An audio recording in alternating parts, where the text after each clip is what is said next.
Andy Burkett, Berg champion 2014. That's pretty awesome. Yeah, I'm super stoked. I didn't think I'd pull off the win when I got here in Cape Town to start the Berg. So I'm super stoked. It's a really tough race. Absolutely buggered now after 4 tough days of racing, but we had a great group of guys we were racing with, so it was a really a great thing to be part of. It's a win that seems to have been underpinned by respect for the river, the environment, the paddlers around you who are very experienced and world class. Yeah, for sure. I think you have to respect the paddlers around you, because you're spending so much time with them that if you start pissing guys off, you're going to just be shafted in the group, and it's all about just finding guys you can work well with and paddling the whole day with them. Yeah, you had questions, 240 Ks, 75 Ks, you hadn't done that distance, and I know your body is telling you that you now have. Yeah, for sure. Going into it, I do a lot of training, but most of my training sessions are 15 Ks, 20 K on the weekend, so I haven't done that sort of distance. But I seem to manage okay, just hanging on the back of the group and staying in contact with the guys until the sprint at the end of every day, and they managed to pull it off. When you got up this morning, did you feel like there was gas in the tank for the final 60? Yeah, well, I didn't feel like that at all. I was really stressed just to stay in contact with the front group. You could see Jasper Mocker, Simon van Geysen dropped off the front group, and those are 2 really good paddlers. And I was actually worried I was also going to fall off the back at some stages. I was battling there. We managed to pull it down to 4 boats, and then it was a bit more relaxed.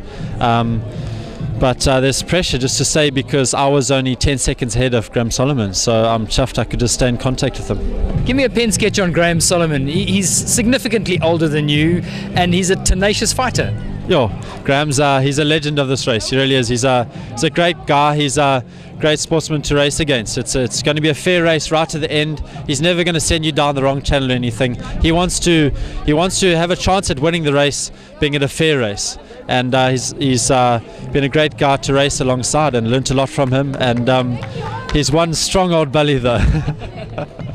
Congratulations, man. This is, and also a big tick in terms of your World Marathon Champs preparations. Yeah, for sure. It's nice to pull off the win here, and there's still a lot of training ahead before World Marathon Champs. Good stuff. Well done, Andy. Thanks.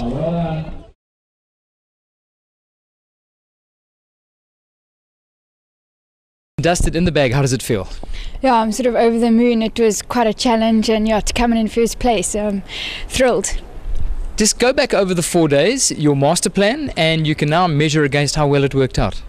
Yeah, coming in, I didn't really know what to expect. I didn't know the strengths of all the girls, and I must say I didn't expect to have such a big lead like I ended up with. But yeah, I came in to get some good training and did exactly that. Having got half an hour lead in the bank at the halfway stage, you could have tapped off and just cruised on those 2 batch days. You decided not to.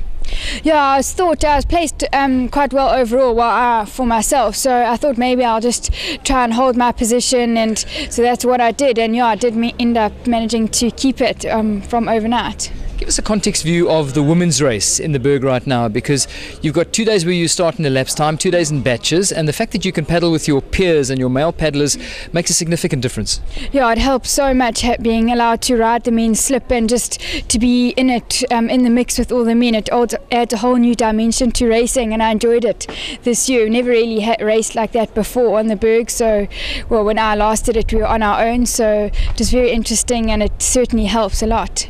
Okay, you decided to do Berg before you realised you had commitments to World Marathon Champs. A lot of guys have done it the other way around, but this is great base training for Worlds. Yeah, I know, for sure. Luckily it just all worked out well that I could do Berg. I ended up winning, and yeah, now it's got my base training done for marathons, and I can just build on from here. Okay, wind back the clock to when you did your first Berg. I think you would have said to yourself, I'm not going to do it again. Yeah, well, it was 6 years ago, so it's taken me a good 6 years to decide that I want to come back and race it, and maybe it'll take another 6 years. I'm not sure. We'll have to just see what next year holds. So while you're still feeling the hurt, you're not going to give us any concrete commitments? No, definitely not right now. I'll check the weather forecast next year and the headwind before I enter.